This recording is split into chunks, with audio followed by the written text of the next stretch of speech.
In today's video, I'm going to teach you how to use Google Veo3 plus Flow. Make AI videos that look real. We'll move from a blank browser to your first AI-generated video using Google's Flow interface powered by Veo3. I'll keep things simple, explain why each action matters, and share tips so your results look cinematic and polished, even on your very first try. Start by opening your browser and heading to Google's homepage. This ensures you're starting from a clean slate and makes it easy to find the official Flow page. If you have multiple tabs open, close the extras so you can focus and avoid clicking the wrong result. In the search bar, type the word Flow. You're looking for Google's Flow tool under Google Labs. Because Flow is a common word, scan the results for the listing that clearly references Google or Google Labs. That's how you'll know you're headed to the right place and not a similarly named product. Click the Flow website result from Google Labs.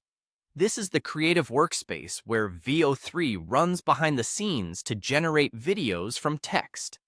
Once the page loads, give it a second to initialize.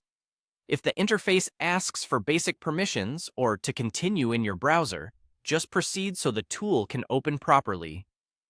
Inside Flow, click on New Project. A project is simply a container for your idea, keeping prompts and outputs together. This keeps things organized if you plan to try multiple variations later. If there's an optional name field, a short, descriptive title helps you find it easily later, but you can keep the default if you prefer. In the prompt field, describe the video you want in clear, visual language. For example, 2 hypercars drifting through tight mountain curves with smoke trails and sunset lighting.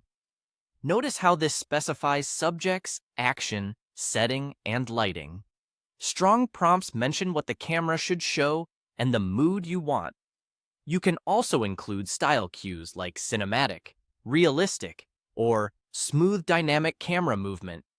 Keep it concise but concrete to guide Veo3 toward the look you expect. When your prompt feels right, click Submit. The system will start generating, and you may see a progress indicator. This can take a moment. That's normal for video.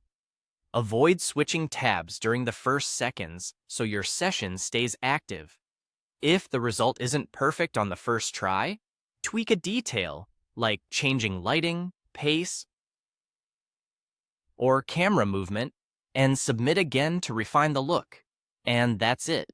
You've gone from search to your first Veo3 video in Flow. Keep experimenting with precise language, strong visuals, and clear motion cues to make outputs look truly real.